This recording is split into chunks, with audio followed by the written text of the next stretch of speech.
राधे राधे। आज आप सभी सुनेंगे भगवान श्री हरि विष्णु को अति प्रिय, समस्त पापों का नाश करने वाली, सुख, समृद्धि और पुण्य प्रदान करने वाली पावन पद्मिनी एकादशी व्रत कथा। आप सभी को पद्मिनी एकादशी की हार्दिक शुभकामनाएं। भगवान लक्ष्मी नारायण की कृपा आप सभी और आपके परिवार पर सदैव बनी रहे। आपके जीवन में कभी धन, सुख, शांति और वैभव की कमी न हो तथा आपके सभी दुख, कष्ट और बाधाएं भगवान श्री हरि दूर करें। सनातन धर्म में एकादशी तिथि का विशेष महत्व बताया गया है। प्रत्येक मास के कृष्ण पक्ष और शुक्ल पक्ष की एकादशी को भगवान विष्णु की विशेष पूजा और व्रत किया जाता है। एक वर्ष में कुल 24 एकादशी आती हैं, लेकिन जब अधिक मास आता है तब 2 विशेष एकादशी और बढ़ जाती हैं, जिससे इनकी संख्या 26 हो जाती है। इन्हीं दुर्लभ और अत्यंत पुण्यदायी एकादशियों में से एक है अधिक मास के शुक्ल पक्ष में आने वाली पद्मिनी एकादशी। वर्ष 2026 में पद्मिनी एकादशी का पावन व्रत 27 मई बुधवार को रखा जाएगा। एकादशी तिथि का प्रारंभ 26 मई 2026 को प्रातः 5:10 से होगा और तिथि का समापन 27 मई 2026 को प्रातः लगभग 6:21 पर होगा। वही व्रत का पारण 28 मई 2026 गुरुवार को प्रातः 5:25 से 7:56 तक शुभ माना गया है। यह एकादशी भगवान श्री कृष्ण और भगवान विष्णु को अत्यंत प्रिय मानी गई है।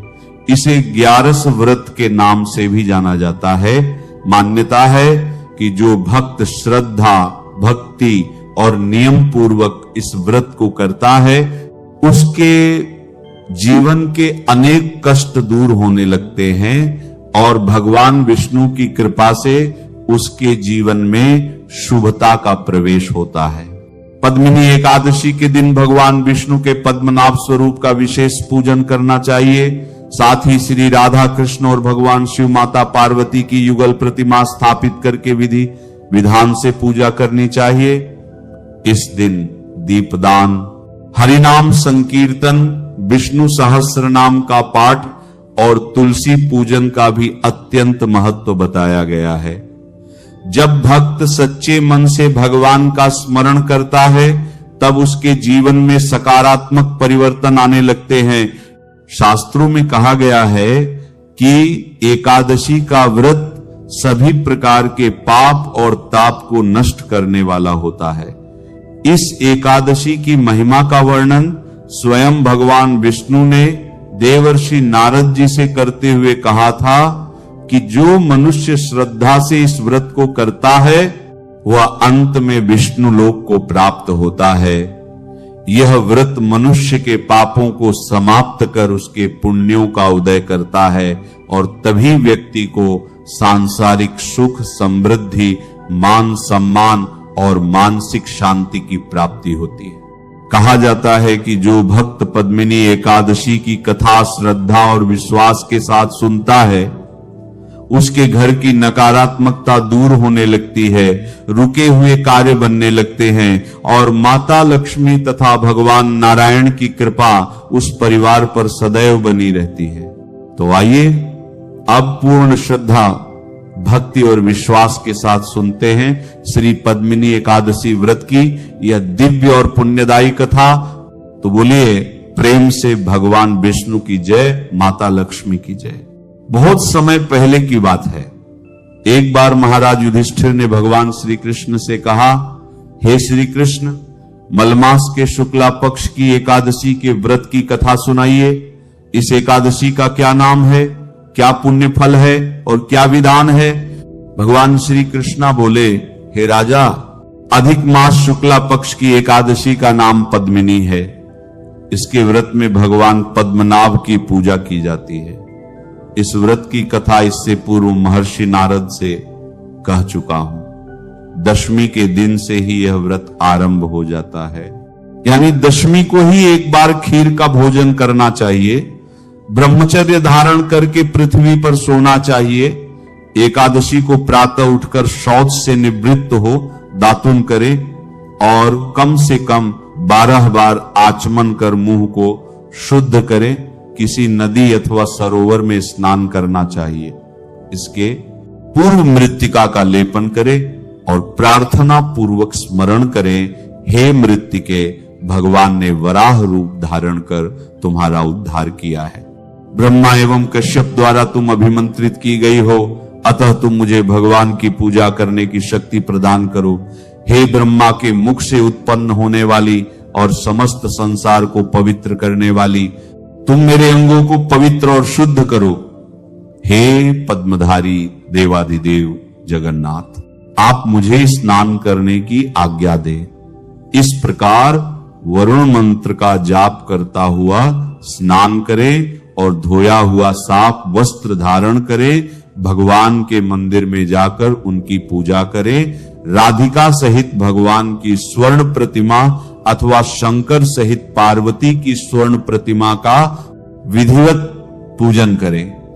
धानी के ऊपर कांसे, तांबे अथवा स्वर्ण या मिट्टी का कलश स्थापित करें। उसके मुख पर जी चीज का घाट हो, उस पर पत्र रखें, उसे सुगंधित द्रव्यों और वस्त्र द्वारा अलंकृत करें। तब उसके ऊपर भगवान की प्रतिमा स्थापित कर विधिवत पूजन करें और तू फलों का यथाशक्ति नैवेद्य लगाएं और फिर भगवान के समक्ष रात भर जागरण करते हुए नृत्य करें। उस दिन किसी पतित अथवा तुमती स्त्री का स्पर्श न करे, मिथ्या भाषा एवं देवगुरु की निंदा न करे। भगवान श्री कृष्णा या भगवान शंकर की पूजा करनी चाहिए। पहले पहर में नारियल का फल, दूसरे पहर में बेलपत्र, तीसरे पहर में सीताफल और चौथे पहर में पूगी फल यानी सुपारी फल अर्पण करनी चाहिए। इस प्रकार नैवेद्य लगाने से क्रमशः अग्निष्टोम, वाजपेय, अश्वमेध और राजसूय यज्ञ का पुण्य फल प्राप्त होता है तथा पृथ्वी में उपस्थित समस्त तीर्थों के स्नान करने का पुण्य फल प्राप्त होता है। इस प्रकार पूजन करता हुआ रात भर जागरण करें। सूर्योदय होने पर स्नान कर भगवान का पूजन करें और ब्राह्मण को भोजन कराकर भगवान की प्रतिमा एवं घाट इत्यादि उनको दान करें। हे राजा, पद्मिनी एकादशी का विधान तो मैं तुम्हें सुना चुका। अब इसके व्रत की एक कथा जिसको महर्षि पुलस्त्य जी ने कही थी और जो अत्यंत ही सुंदर और पवित्र है, वह मैं तुमसे कहता हूं, ध्यानपूर्वक सुनो। एक बार कार्तवीर्य अर्जुन ने रावण को बंदी बना लिया था और पुलस्त्य जी ने जाकर उसे मुक्त कराया था। यह कथा सुनकर नारद जी ने पुलस्त्य जी से पूछा, हे भगवान, ये बात मेरी समझ में नहीं आई कि त्रिलोक के विजेता रावण को कार्तवीर्य ने किस प्रकार बंदी बना लिया था। नारद के वचन सुनकर पुलस्त्य जी ने कहा, हे नारद, अब तुम कार्तवीर्य की उत्पत्ति सुनो तो तुम्हारी समझ में आ जाएगा। त्रेता युग में कार्तवीर्य नामक एक महाप्रतापी राजा हुआ। यद्यपि उसके महल में एक से एक सुंदर रानियां थीं, तथापि पुत्र किसी को नहीं था। उस राजा ने महर्षियों के उपदेशानुसार नाना प्रकार के यज्ञ किए, मगर कोई परिणाम नहीं निकला। तब राजा अत्यंत उदास और दुखी रहने लगा। सोचते सोचते उसने तपस्या करने के लिए जाने का निश्चय कर राज्य का भार मंत्री के माथे देकर तपस्या करने को चला गया। यह समाचार सुनकर उसकी एक रानी, जिसका नाम पद्मिनी था, अपने आप को तपस्विनी का वेश बनाकर राजा के साथ निकल पड़ी। वन में जाकर राजा ने 1000 वर्षों पर्यंत तपस्या की, मगर कोई फल नहीं हुआ। यह देख पद्मिनी को दुख हुआ। एक दिन वह अनसुया के आश्रम में जाकर उनको प्रणाम किया। अनसुया ने कहा, पद्मिनी और परमा, ये दोनों ही एकादशियां अतुल और अक्षय फल देने वाली हैं, अतः तुम इन दोनों एकादशियों का व्रत करो, भगवान का पूजन और भजन कीर्तन करो, रात्रि में जागरण करो, तुम्हारी मनोकामना अवश्य ही पूरी होगी।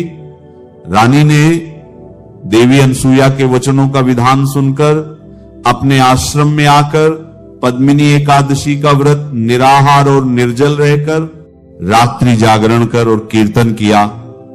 व्रत के समाप्त होते ही भगवान कमलनाथ प्रकट हुए और रानी से कहा, हे वत्से। रानी ने भगवान को दंडवत प्रणाम किया और हाथ जोड़कर अनेक प्रकार से स्तुति की। देव कहने लगे, तुम्हारी इच्छा पूर्ण कीजिए। राजा की स्त्री रानी पद्मिनी ने व्रत करके मेरी आराधना और पूजन किया है। आज तो मैं प्रसन्न होकर कहता हूं कि तेरी जो भी इच्छा हो वह मांग। भगवान के ऐसे वचन सुनकर राजा ने कहा, हे प्रभु, यदि आप सचमुच ही मुझ पर प्रसन्न हैं तो मुझे ऐसी संतान दीजिए जो सर्वश्रेष्ठ हो और आपके सिवा किसी के हाथों से न मारा जाने वाला हो। राजा के ऐसे वचन सुनकर भगवान ने तथास्तु कहकर अंतर ध्यान हो गए। राजा भी प्रसन्न होकर रानी को साथ लेकर अपनी राजधानी में आया। यथा समय रानी पद्मिनी के गर्भ से कार्तवीर्य वीर का जन्म हुआ, जिसके समान तीनों लोकों में कोई नहीं था। यही कारण है कि उसने रावण को बंदी बना लिया था। इस प्रकार कथा कहकर पुलस्त्य जी ने नारद जी से कहा, इसमें संदेह का कोई विषय नहीं है, पद्मिनी एकादशी का महान प्रभाव है। श्री कृष्णा जी बोले, हे राजा, इस व्रत को तुम भी बंधु बांधवों समेत करो, तुम्हारा कल्याण होगा। भगवान के आज्ञानुसार महाराज युधिष्ठिर ने बंधुओं सहित इस व्रत को किया। मलमास की एकादशी का व्रत करने वाला महान पुण्य का भागी होता है। जो लोग इस कथा को पढ़ते हैं एवं सुनते हैं, उनका कल्याण होता है। तो बोलिए प्रेम से भगवान विष्णु की जय। तो आइए सुनते हैं एकादशी व्रत में एकादशी माता की आरती। तो बोलिए प्रेम से भगवान श्री हरि विष्णु की जय, माता लक्ष्मी की जय, एकादशी माता की जय। ओम जय एकादशी माता। विष्णु पूजा व्रत को धारण कर शक्ति मुक्ति पता। ओम जय एकादशी माता। विष्णु पूजा व्रत को धारण कर शक्ति मुक्ति पता। तेरे नाम गिनाऊं देवी, भक्ति प्रदान करनी, गंग गौरव की देनी माता, शास्त्रों में वर्णी। ओम जय एकादशी माता। मार्गशीर्ष के कृष्णा पक्ष की उत्पन्ना विश्वतरणी शुक्ला पक्ष में हुई मोक्षदा मुक्तिदाता बनाई। ओम जय एकादशी माता। पौष के कृष्णा पक्ष की सफला नामक है। शुक्ला पक्ष में हो पुत्रदा, आनंद अधिक रहे। ओम जय एकादशी माता। नाम शक्ति ला माघ मास में कृष्णा पक्ष आवे, शुक्ला पक्ष में जया कहवे, विजय सदा पाओ। ओम जय एकादशी माता। विजया फाल्गुन कृष्णा पक्ष में, शुक्ला आमलकी, पापमोचिनी कृष्णा पक्ष में चैत्र, महाबली। ओम जय एकादशी माता। चैत्र शुक्ला में नाम कामदा, धन देने वाली, कृष्णा पक्ष में वैशाख, महाबली। ओम जय एकादशी माता। शुक्ला पक्ष में हो मोहिनी, अपराधिष्ट, कृष्णा पक्षी नाम निर्जला, सब सुख कर ली शुक्ला पक्ष रखे। ओम जय एकादशी माता। योगिनी नाम आषाढ़ माह में जानो, कृष्णा पक्ष करनी, देवयानी नाम कहा जो शुक्ला पक्ष धरनी। ओम जय एकादशी माता। कामिका दास श्रावण मास में आवे, कृष्णा पक्ष कहिए, श्रावण शुक्ला हो पवित्र, आनंद से रहिए। ओम जय एकादशी माता। आज भाद्रपद कृष्णा पक्ष की परिवर्तिनी शुक्ला इंद्रा अजा कृष्णा पक्ष में देख से भवसागर निकाला। ओम जय एकादशी माता। पापांकुशा है शुक्ला पक्ष में, आप हरण हरि रमेश, कार्तिक में आवे सुखदायक भारी। ओम जय एकादशी माता। देव उठानी शुक्ला पक्ष की, दुखनाशक मैया, पौष मास में करूं विनती पर करो नहीं। ओम जय एकादशी माता। परमा कृष्णा पक्ष में होती, जनमंगल करनी। शुक्ला मास में हो पद्मिनी, दुखदाई दूर हारिन। ओम जय एकादशी माता। जो कोई आरती एकादशी की भक्ति सहित गावें, कहे निशा यही पाओ। ओम जय एकादशी माता। विष्णु पूजा व्रत को धरण कर शक्ति मुक्ति पता हो, शक्ति मुक्ति पता हो तो यही थी श्री पद्मिनी एकादशी व्रत की यह पावन और पुण्यदायी कथा।